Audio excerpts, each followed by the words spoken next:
Hello and welcome to part 7 of Mother Wounds. This is Shadow Work Topics. For those of you who are new to my page, my name is Kimrah Minuty. I am a certified intuitive life coach. I am an author. I am a Reiki master, and I am a spiritualist. You can click the link in my bio if you'd like to get in touch with me about any of the multitude of things that I do, such as energy healing, tarot reading, oracle card reading, forecasting, astrology, all of that stuff. Okay?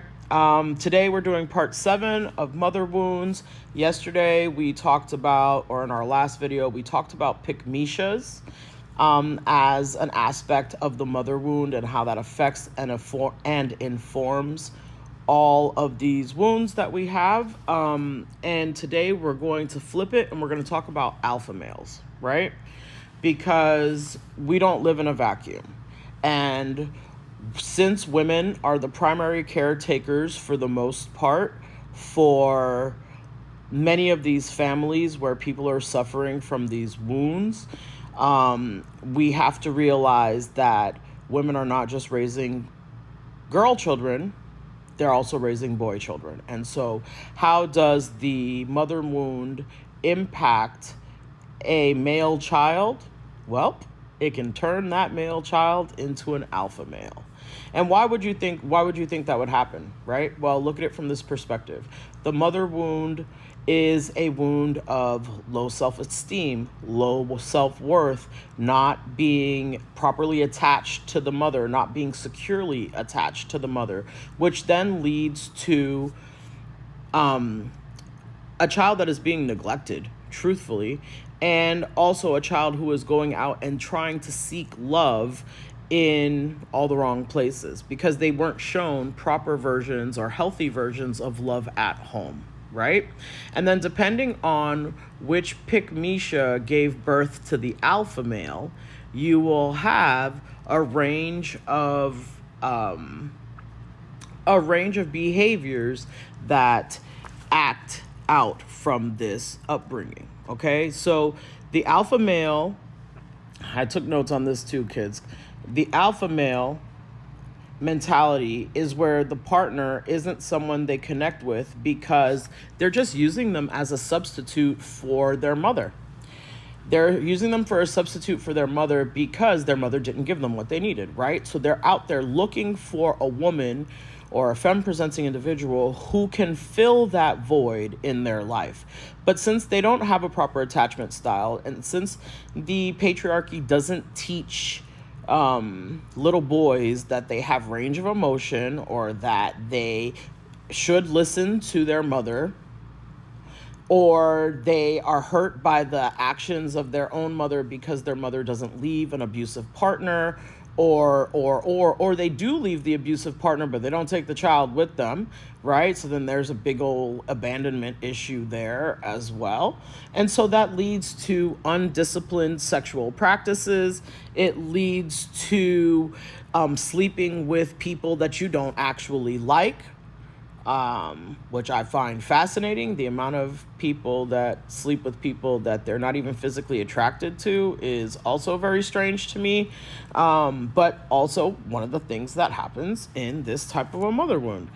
And let's see. You have to realize that the combination of a neglected emotional child with a mother that potentially didn't advocate for the child's needs while also being extra critical and then expecting the child to help them cope with their own emotional traumas because they haven't dealt with them either.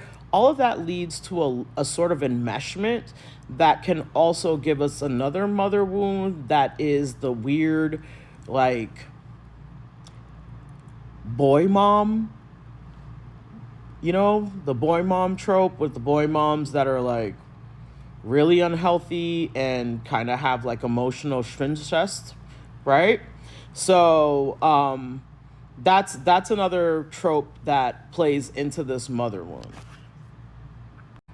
So another subsection of this alpha male concept is the cheater, right? Because technically The cheater in a relationship is an alpha male because he's doing what is just natural to a man. A man doesn't naturally know how to be monogamous, right? So he's allowed to go do whatever while the wife or the girlfriend and the baby mama or whatever sits at home and deals with the children while he's out gallivanting in the street doing his thing, right? But that can come from PickMesha mama problems, right? Because oftentimes this alpha male may be part of the cheater's second family, right? So they're the child of a cheating partner.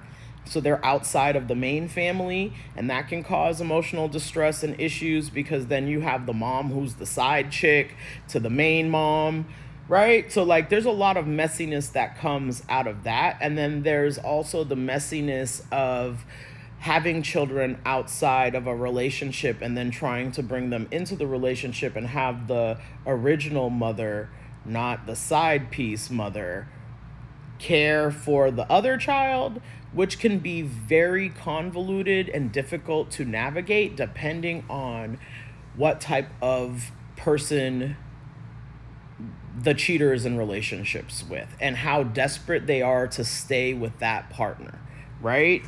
And so that's another issue underneath the alpha male scope of mother wounds. Let's see, what else do we have? They have the tendency to pick women with similar profiles as their mother, or they'll do especially if it's in the black community, they'll do the super anti-black thing. They'll go and pick someone who absolutely does not look like their mother, but has all of her characteristics.